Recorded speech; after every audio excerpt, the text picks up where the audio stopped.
Muito boa noite para você que nos acompanha em qualquer lugar desse planeta pela internet. Está começando mais uma edição do meu, do seu, do nosso programa A Hora do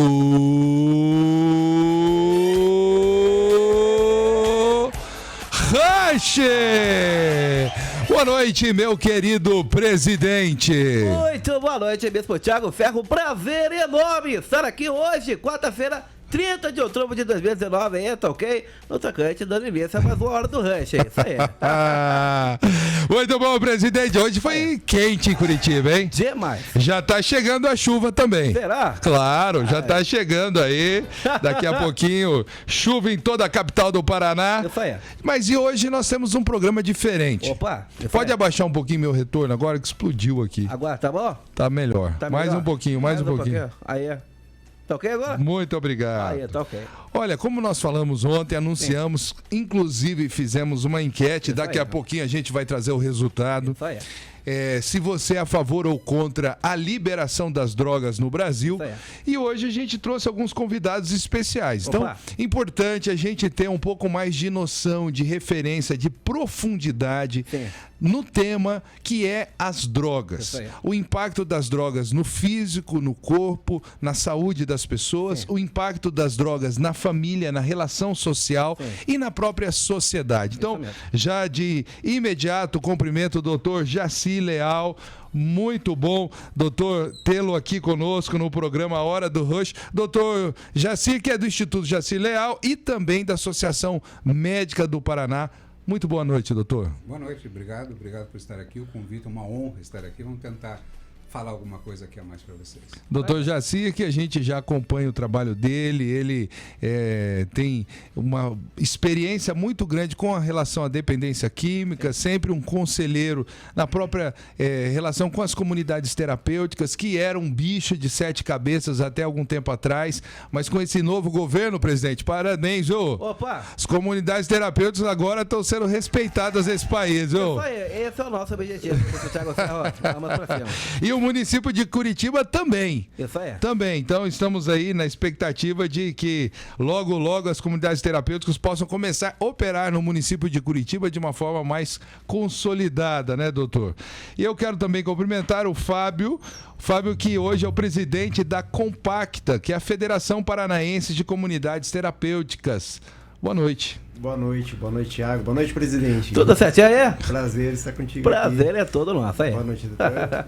Estamos felizes de estar aqui, essa oportunidade de falar, né, com Curitiba. Isso aí. E poder trazer esse tema para a população é sempre de suma importância para nós que trabalhamos na ponta com Sim. esse movimento aí de comunidade terapêutica. Falar um pouquinho sobre a Compacta. Quantas comunidades terapêuticas são ligadas à Compacta? A Compacta que acaba sendo uma referência até para o poder público, né? Nós, como FAS, Prefeitura Municipal de Curitiba, temos visto o processo que a Compacta tem ajudado as comunidades terapêuticas a entender também e participar de forma legal dos processos, das exigências que muitas vezes são feitas para que atenda melhor as pessoas. Então, como é que é o trabalho da Compacta em relação a essas comunidades terapêuticas? Perfeito, Thiago. Essa é uma das prioridades da Compacta hoje, trabalhar em cima desse processo de qualificação das comunidades terapêuticas aqui no Paraná. Nós somos a única federação que é linkada à Federação Nacional de Comunidades Terapêuticas, né? Sim. Então, isso é algo importante porque nós estamos alinhados com aquilo que vem de exigência desde o governo federal até os outros âmbitos para chegar aqui no município, né? Hoje a federação ela faz uma prestação de pré-consultoria gratuita para todas as comunidades terapêuticas, aquelas que querem se alinhar, se adequar, estar dentro das normas, dentro das regras que são exigidas para poder fazer parcerias, né? Para poder estar conveniadas com o governo federal ou com até as possibilidades que estão aí surgindo, né, de abrir com o município. Então nós fazemos essa pré-consultoria gratuita, estamos dando cursos de capacitação para os monitores, né, de uma forma gratuita também, porque a grande dificuldade das comunidades terapêuticas era fazer esse investimento por não ter situação financeira avantajada para poder investir nisso. E a Compacta está conseguindo fornecer essas ferramentas aí gratuitamente, né? A gente percebe, Fábio, que a pessoa que está envolvida com droga, está na dependência, ela adoece, mas acaba adoecendo todo o círculo familiar. E a gente sabe que muitas vezes o CAPS, que seria o órgão pela saúde para o tratamento de pessoas na dependência química, tem um resultado baixíssimo, um investimento muito alto. E as comunidades terapêuticas, muitas delas que têm tido um resultado muito maior, 10, 15, 20% de êxito na recuperação, ela tem o foco do tratamento, da questão física, mas também da questão de envolvimento emocional e de retorno social à sua família. Você entende que o trabalho com a família é fundamental para que a pessoa ela consiga permanecer longe das drogas? Com toda certeza, né, Tiago? Eu acho que isso funciona como um ciclo, né? Se você não fechar todo esse ciclo, você vai ter a percepção real no dia a dia de que essas pessoas não conseguem dar continuidade, né?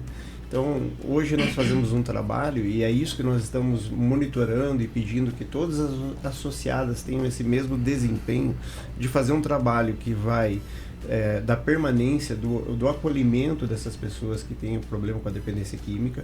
Nós podemos fazer com que eles tenham de volta os seus valores e princípios, né, que vão ser fundamentais para a sociedade, e trazemos as famílias para participar de grupos de apoio no mesmo instante em que esses acolhidos estão fazendo o seu propósito de acolhimento dentro da comunidade. Então, é um trabalho que muitas vezes é negligenciado, né, porque o poder público não tem essa visão da família como um todo, né, então ele trabalha a doença. E a gente vê isso como um todo, né? O ser humano é um todo, né? E essas relações familiares são fundamentais para que a pessoa se mantenha em pé e a gente fortalece isso com as nossas ações de grupos familiares. Muito importante. A participação do ouvinte pelo nosso WhatsApp, 9999... 1075, Mr. Thiago Ferro. 9999... 1075. Você pode participar, pode mandar a sua pergunta, né? De fato, interagir conosco aqui no programa Hora do Rush. Doutor Jacir, hoje nós tivemos mais um mutirão, Curitiba que não dorme. É um mutirão de serviços que a FAS oferece ali na Praça Rui Barbosa, toda a última quarta-feira do mês, com o objetivo de atender pessoas em situação de rua. As comunidades terapêuticas são parceiras nossas, participam lá. A sociedade civil, de forma geral, as igrejas, por exemplo, o ABA, Quadrangular, hoje estava o Instituto Yahvé Shalom, fazem ali corte de cabelo, barba, enfim, Secretaria da Saúde, nós temos um consultório odontológico, são óculos distribuídos, alimentação no Expresso Solidariedade, meio ambiente que participa, enfim, são muitos serviços. Por que nós estamos perdendo a guerra, talvez, contra as drogas, doutor? Por que o poder público está perdendo? Eu vou trazer só apenas alguns dados do mutirão, tá? Para a gente contextualizar. Então, o mutirão, ano passado, o ano inteiro, atendeu 1.200 pessoas. No dia de hoje, nós atendemos 1.800 pessoas, alcançamos já 12 mil pessoas só no ano de 2019. Hoje, no ônibus, que nós servimos 450 refeições, dos 10 voluntários que fizeram essas refeições, 5 são pessoas que foram abordadas há 6 meses atrás, foram para a comunidade terapêutica e hoje voltaram como voluntário para ajudar nesse processo. Também ali na tenda das comunidades terapêuticas, nós tínhamos ali o Baiano também, com acho que 6 ou 7 anos de dependência química do crack, e hoje voltou para participar do mutirão como voluntário. Doutor, por que é que as drogas estão ganhando essa guerra? E talvez esse aí a gente entra até no tema, será que essa não é a discussão, talvez a ênfase da liberação das drogas? Por que não liberar as drogas, doutor? Se a gente não tem solução, se a gente não tem resposta, temos uma por resposta. favor. Eu adorei tua pergunta. Doutor Jacir Leal. Para responder melhor, eu vou contar uma coisa para você. Em primeiro lugar, eu vou contestar. Nós vencemos a guerra contra as drogas. Agora eu preciso provar como. Sim. Mas para isso eu quero contextualizar um pouco. Eu sou médico, sou obstetra. Eu vejo crianças nascerem todos os dias. Eu nunca vi nascer um bandido, nunca vi nascer um drogadito, eu nunca vi nascer um morador de rua. Eu vejo uma criança nascer molhadinha, ela está ali com o coração ainda pulsando, o cordão umbilical na minha mão, e eu vou entregar para uma família. Então, quando eu falo que sou obstetra, eu vou dizer para você que eu não sou obstetra, eu ajudo crianças a vir ao mundo. E da mesma maneira, ao longo do tempo, comecei a observar tantas coisas, comecei a ajudar crianças a pensar. Para poder ajudar a criança a pensar melhor, eu preciso ajudar os adultos a pensar, isto é, os pais das crianças, a ajudarem as crianças a construir uma nova mentalidade. A última coisa que eu me preocupo é com a droga. Eu me preocupo com a mentalidade da criança que vai fazer ela dentro da família a saber falar não. Então eu vou provar para você em números por que nós vencemos a guerra contra as drogas e por que todo mundo fala que nós não vencemos. Eu vou começar pela segunda. Porque importa fazer todo mundo acreditar que nós não vencemos a guerra contra as drogas justamente para liberá-las. Que seria uma maneira de manipular o pensamento. Como eu sou especialista em pensamento, eu vou ajudar vocês a raciocinar aqui comigo. Veja bem, álcool é problema? Bebida alcoólica é problema? Chega a ser problema. Existem problemas importantes. 60% das pessoas têm problemas com bebidas alcoólicas, certo? E ela é liberada. Quantas pessoas têm problemas com drogas? Chega em ser... Claro que isso varia de classe social, varia de uma série de estudantes, é mais. Na média é 6%. Desses 6%, 1% se tornam dependentes. 1% apenas. Desses 1%, 10% vão para múltiplas drogas, graças principalmente ao álcool. Não é a maconha que é a porta de entrada para outras drogas, é o álcool que fecha o lobo frontal e faz você não ter discernimento e você faz besteira indo para outras drogas. Agora veja bem, se eu falei que 60% das pessoas têm problemas com álcool e o álcool é liberado, eu não vou discutir álcool aqui, mas só para entender em números, sim. E se por ser proibido as drogas, apenas 1% tem problemas importantes com a droga, desculpe, nós ganhamos a guerra. Porque 99% das pessoas não têm problemas com droga, 96%, digamos, das pessoas estão bem, são trabalhadores. Inclusive, eu escutei o Drauzio Varela falando que ele é a favor da liberação das drogas, e eu me sinto em liberdade de falar o nome dele, porque ele está lá num vídeo que ele colocou, e ele coloca, isso é um paradoxo, porque ele virou e fala, não, mas a maioria das pessoas são trabalhadores, são pessoas que não usam drogas, que não se envolvem. Agora, como nós, dentro das comunidades terapêuticas, estamos envolvidos com uma população maior, veja, 1% ainda é muita gente. Sim. E é por isso que parece que a droga está em todo lugar, porque a gente só fala em drogas. Eu fiz parte do Conésio, eu falei para eles, pelo amor de Deus, dá para a gente parar de falar de droga e começar a falar mais do ser humano? Entende? Quer dizer, então esse é o sentido que eu quero dizer. Então, desculpe, claro que a minha opinião, menor índice de evidência científica, porém, na minha opinião, nós estamos vencendo a luta contra as drogas e não podemos abrir mão. Então há uma manipulação para fazer a população acreditar que nós estamos perdendo a guerra e que, portanto, precisamos liberar. Isto é, liberou, o que vai acontecer? No futuro, eu tenho uma filha de 3 anos, ela vai chegar com o namorado em casa, com uma garrafa de vinho, porque é liberada, da safra legal, e com um baseado da marca tal bacana. E se você liberar droga, você vai ter ela espalhada em todo lugar. Ah, mas você consegue? Claro que consegue droga, posso sair daqui hoje, mas eu não sei. Eu, Jacir Leal, não sei onde encontrar. Mas nós podemos encontrar, não podemos? Fala que é fácil, porque para quem conhece é fácil, mas veja, eu vou voltar, é apenas 1%. Desculpe me estender, doutor, mas eu adorei a explica pra gente o seguinte, qual é o impacto, né, assim, por que a droga é bacana, né? Por que se usa a droga? O impacto no corpo, no físico da pessoa, o que leva a pessoa a usar a droga, a relação que ela tem e depois a correlação da dependência e daí, né, o 1% acaba impactando tanto os outros 99%. Por que isso acontece? Mas eu vou colocar da seguinte forma para poder te responder. Nós somos seres espetaculares. Deus, quando criou o ser humano, criou de uma maneira muito legal. Sim. Nós 5 aqui dentro dessa sala, estamos caminhando na natureza, precisamos encontrar coisas boas para nós. O nosso sistema neural detecta a coisa boa, percebe que é bom, vem para dentro do cérebro, para a área do prazer e da recompensa, e eu me sinto recompensado com prazer. E quem me dá prazer chamam-se endorfinas, são neurotransmissores. Desses neurotransmissores, tem um especial chamado anandamina. Eu não vou nem falar agora da dopamina, que é o hormônio do amor, do citocina, o hormônio da ligação, de relacionamento. Mas a anandamina é o hormônio que significa o quê? Prazer e felicidade. E essa felicidade já está um hormônio que nós todos produzimos, só que não deixa produzir o medo, não deixa produzir a falta de abraço, de carinho, de relacionamento dentro da família. O que acontece é que a natureza, Deus ele economizou de algumas maneiras, ele não fez seres completamente diferentes. Então na natureza tem uma planta, por exemplo, lá, que tem um sistema, que tem uma substância, que é o canabidiol, que ele é muito semelhante dentro desse sistema para dar prazer dentro do nosso corpo. Inclusive, agora eu vou falar de uma maneira extremamente errada, a ciência batizou de sistema endocannabinoide dentro de nós, como se nós tivéssemos cannabis dentro de nós. E faz tempo que eu estou lutando junto com a ciência para falar, mudem o nome. Deveria chamar-se sistema anandamínico, que é o sistema do meu prazer. Então, se eu uso a planta e aquela planta vai entrar dentro desse sistema, então para responder a primeira pergunta, ela vai me dar muito prazer. Então esses neurotransmissores vão dar prazer, mas é uma química, não tem nada a ver. Problema é que, se eu começo a colocar uma droga externa, as minhas drogas externas não produzem mais. Então eu começo a sentir falta, começa a faltar anandamina, dopamina, ocitocina, começa a faltar tudo.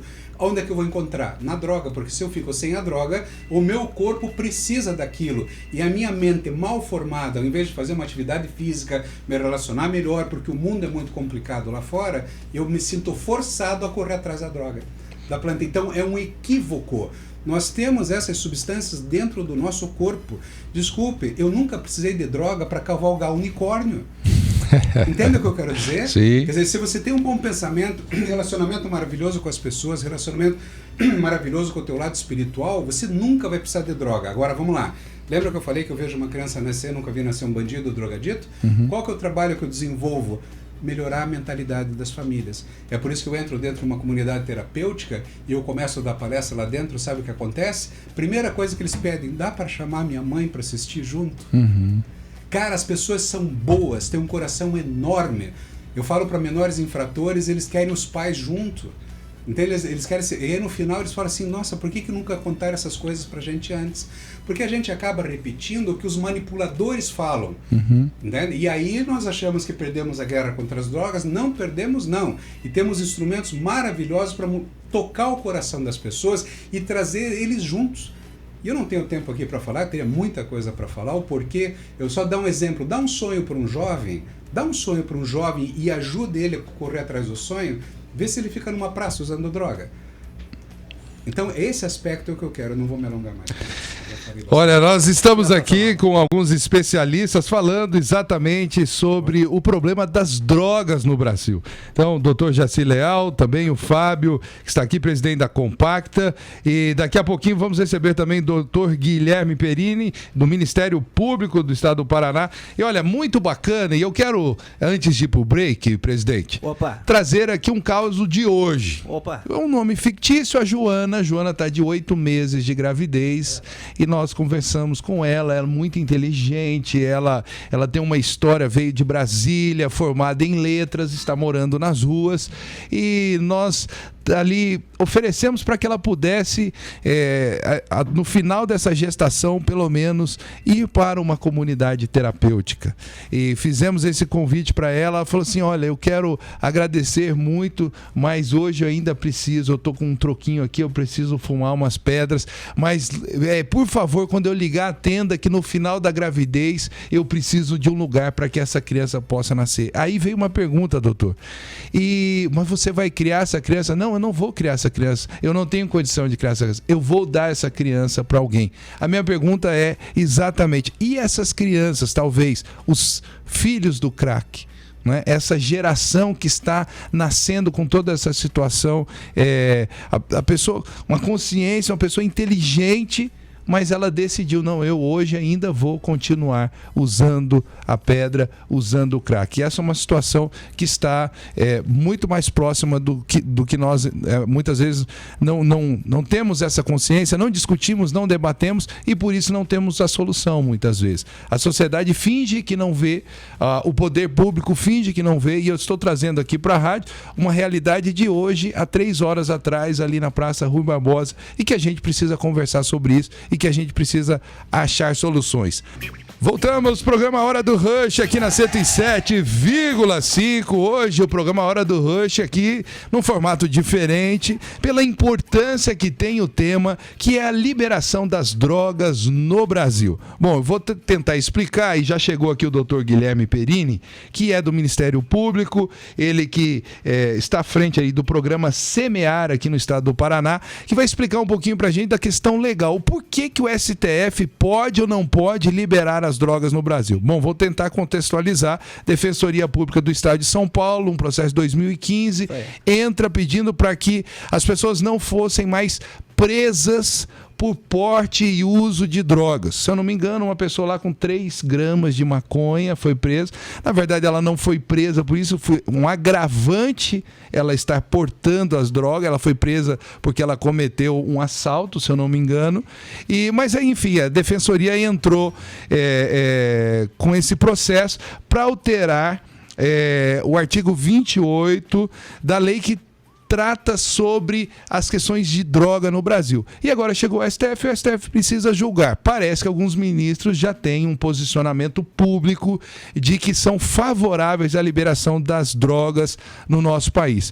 E por isso o Brasil começou a se movimentar, as famílias começaram a se movimentar para fazer algo que expressasse a vontade pública do Brasil.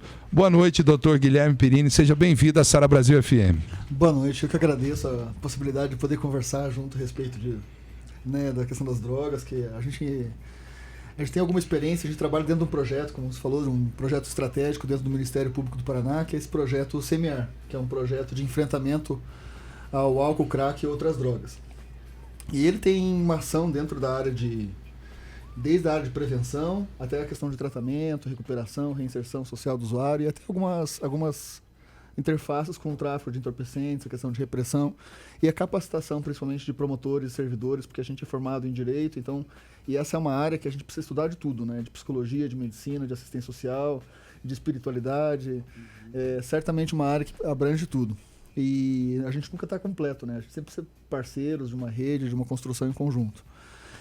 Sobre esse julgamento em específico, a gente sabe que o STF é a última instância no Poder Judiciário e é ele quem delibera sobre a constitucionalidade ou não de alguma matéria, ou se a matéria deve vigorar conforme ou não a Constituição, né? Se uma lei ela vale ou não conforme a Constituição. Então tem essa discussão a respeito do porte de substância entorpecente, que é o artigo 28 da Lei de Drogas, que trata especificamente sobre isso. Há uma divisão na própria lei, desde 2006, que é essa divisão entre o usuário e o traficante, né? O usuário já tem uma divisão desde essa lei, ele não recebe uma pena privativa de liberdade, ele só é conduzido pela autoridade policial, lavra um termo circunstanciado, e após isso ele recebe uma advertência, ou prestação pecuniária, e é encaminhado para medidas socioeducativas, no caso para um curso, né, educativo.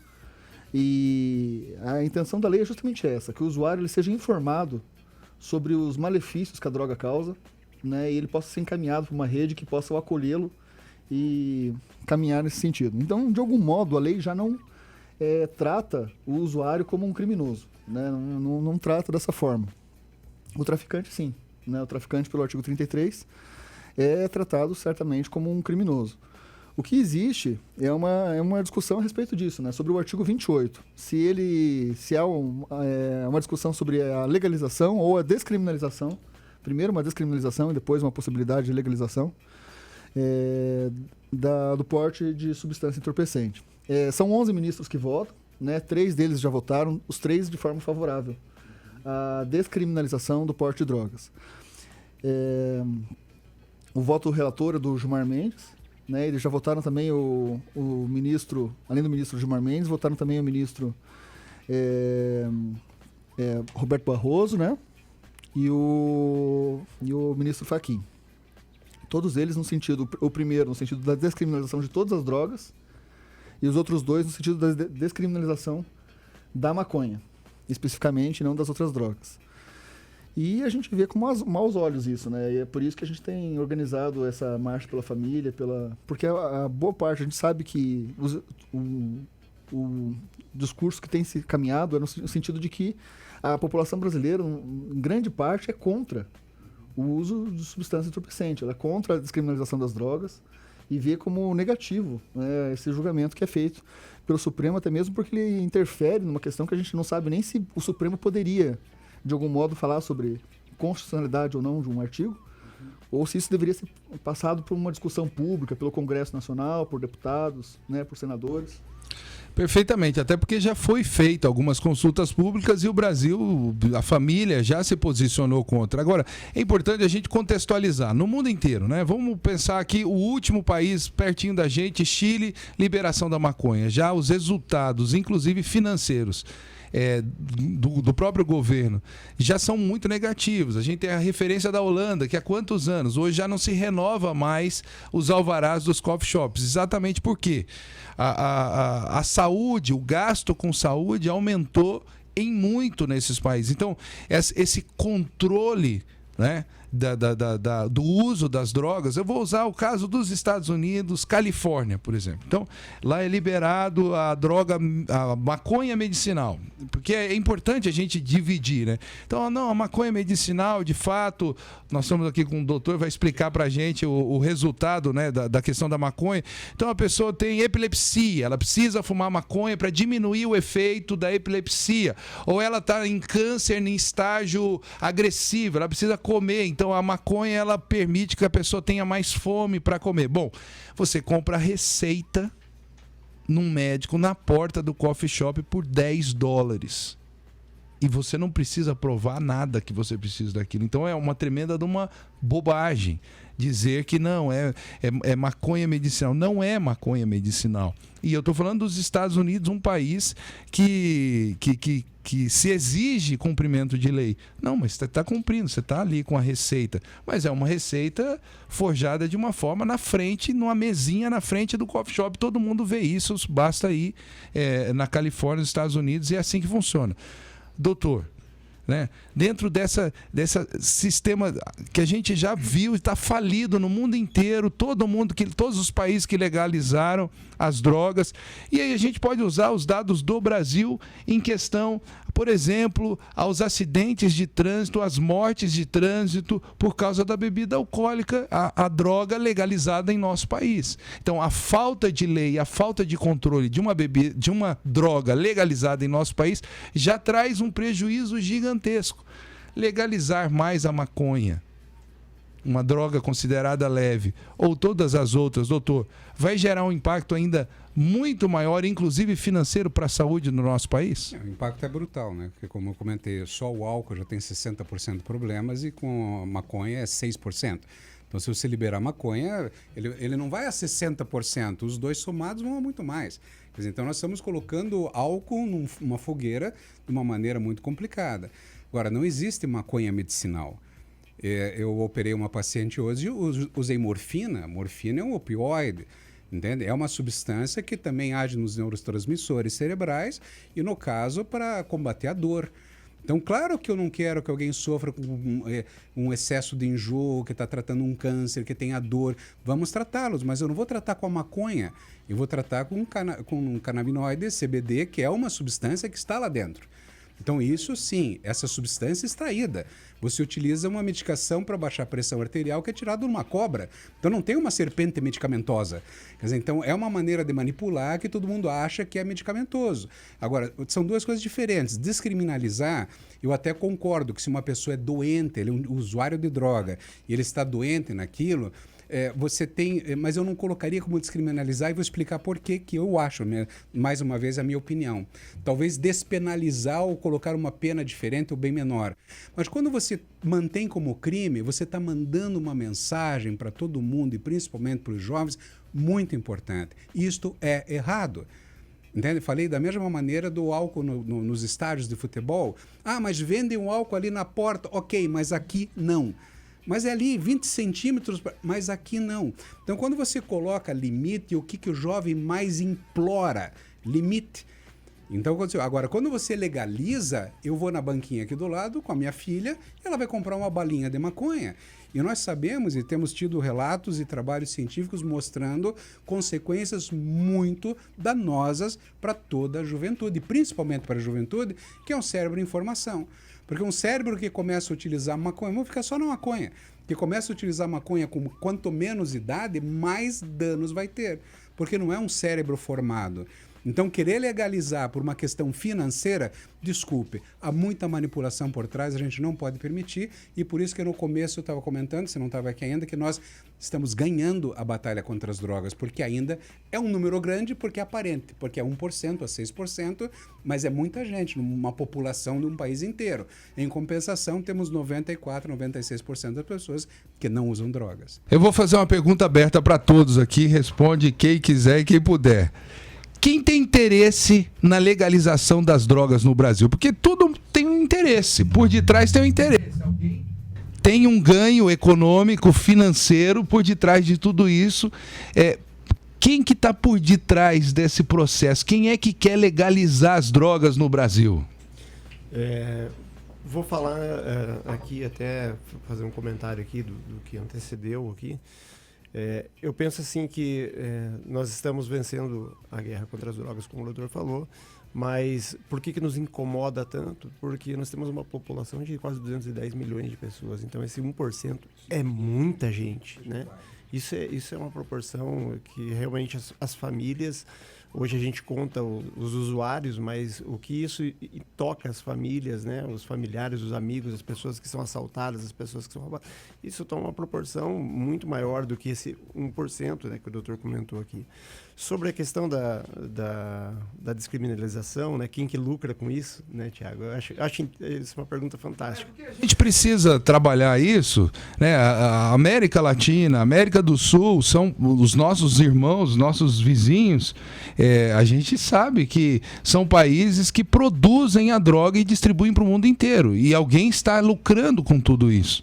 E alguém tem interesse econômico por detrás dessa liberação das drogas.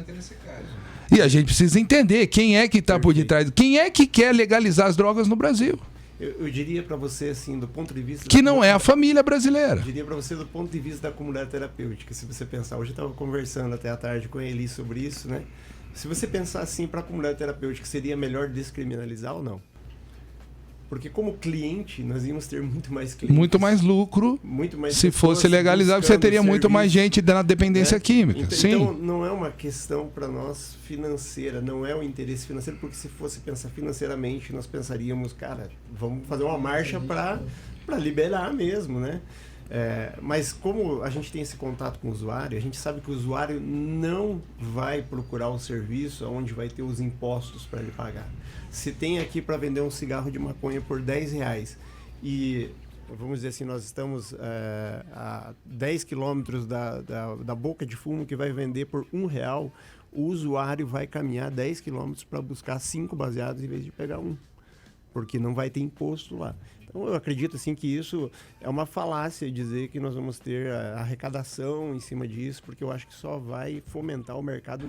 Isso a gente já quebra com o tráfico de cigarro e de bebidas para o Brasil. Diariamente a gente tem visto todas as notícias. Eu quero aqui dizer da participação das pessoas pela internet, a Cássio Filho, que é o presidente do Conselho Municipal sobre Drogas, também o Wilton Acosta, presidente nacional do FENASP, nos acompanhando, o Brian Echelin, jornalista, Júlio Nunes, Carlos O'Hara, também jornalista do interior do estado do Paraná. Muito obrigado por estar nos acompanhando.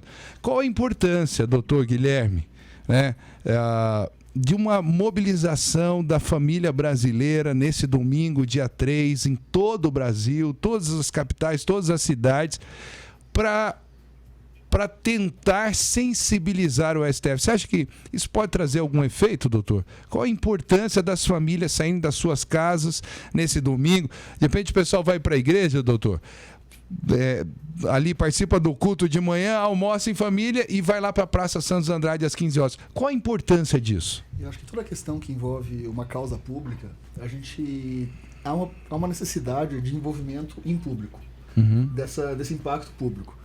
As pessoas hoje elas parecem muito isoladas, né? Elas vivem assim, elas reclamam pelo WhatsApp, pelo Facebook, elas acabam questionando questões políticas ou questões comunitárias ou sociais, né? Muito entre parentes, acabam reclamando, mas o que falta ainda é aquele associativismo. Aquilo que faz a diferença é o se reunir, é o fazer as coisas em rede, né? A gente percebe isso muito na questão das drogas, né? Às vezes quando a gente atua muito de forma isolada, né? A comunidade terapêutica de um lado, o CAPS do outro, a igreja de outro, né? O setor público de outro, a gente não consegue pouca coisa, né? Quando a gente consegue agregar diversos atores, a gente consegue trabalhar em rede, vendo as potencialidades de cada um, as dificuldades que cada um tem, o que cada um pode contribuir, a gente consegue fazer muita diferença, né? As comunidades que fazem alguma diferença, a gente percebe que faz toda a diferença. Quando vizinhos se reúnem, eles conseguem modificar uma comunidade, né? Conseguem aumentar a segurança de uma comunidade. Quando as pessoas se associam por qualquer causa, seja pelos cães, seja, né, pela qualquer ação pública, né, que tem uma causa social, eles conseguem ter uma repercussão muito maior. E da questão das drogas não é muito diferente. Primeiro que é uma possibilidade das pessoas se reunirem e conversarem a respeito. Né? Eu acho que é importante que essas pessoas se reúnam e percebam que tem que tirem suas dúvidas e possam ter esse espaço também para tirarem suas dúvidas e se informarem um pouco melhor. E a partir do momento dessa mobilização, isso também gera uma legitimidade pública, né? A gente sabe que o poder é público, né? A gente vive numa república, ou seja, o poder é do povo, né? Em última instância. Então, o STF, seja nós como promotores de justiça, os juízes, o poder público como um todo, somos servidores públicos, né? Servidores dessa população, e é ela quem, na verdade, diz as regras do jogo. Então, quando tem uma mobilização pública, como teve em 2013, né? Dizendo, a gente não está contente com a situação do país, né? Da forma como está. Ou quando essas movimentações ocorrem em praças públicas, demonstrando que a gente não está contente com uma determinada situação, certamente isso vai ser ouvido, né? E vai ser repensado. É por causa de uma marcha como essa, por exemplo, talvez, ou como marchas como essa em todo o Brasil, que provavelmente o STF tenha recuado e adiado o julgamento que seria feito agora em novembro. Né? Então, e a gente não pode deixar de mobilizar por causa disso, porque é justamente isso que eles querem.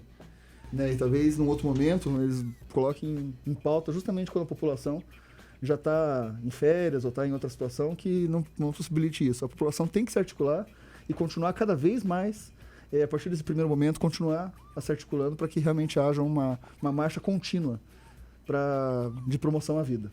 Perfeitamente. Doutor Guilherme, eu preciso agradecer a sua presença. Nós temos 1 minuto para encerrar o nosso programa. Muito obrigado, doutor Guilherme Perini, ele que é do programa Semear, Ministério Público do Estado do Paraná.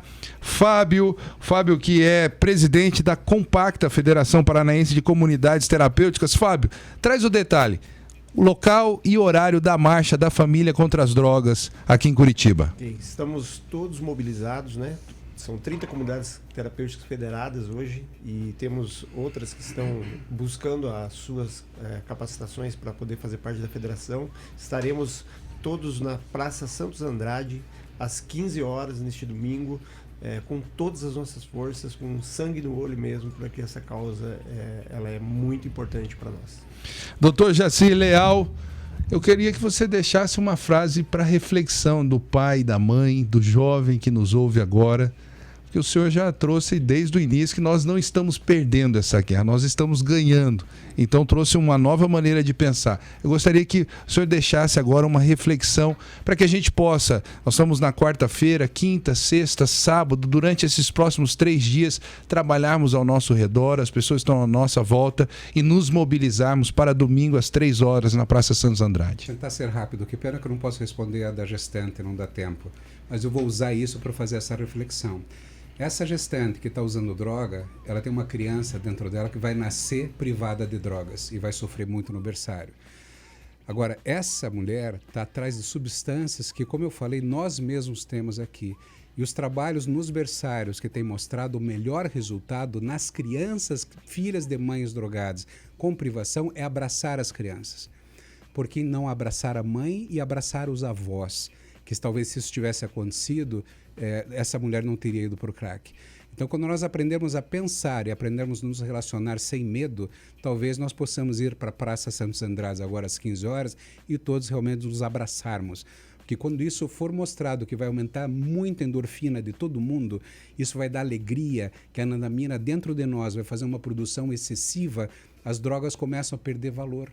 Então esse é o pensamento que eu queria deixar, que esse convite para a marcha, mas é um convite para uma nova mentalidade, uma nova parte dessa vida que a gente tem que aprender a pensar e aprender a amar. Que amar não é aquela paixão que se sente pelo outro.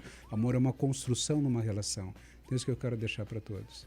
Muito obrigado pela participação de todos vocês. E, doutor, o senhor me deixa com o pensamento de um grande estudioso de sustentabilidade do nosso planeta, que alguns dias atrás ele me trouxe. Não é o planeta que nós queremos deixar para os nossos netos. São os nossos netos que nós queremos deixar para esse planeta. Muito obrigado a todos os ouvintes da Sara Brasil FM. Voltamos amanhã às 18h15, programa Hora do Rush. Deus abençoe. Tchau!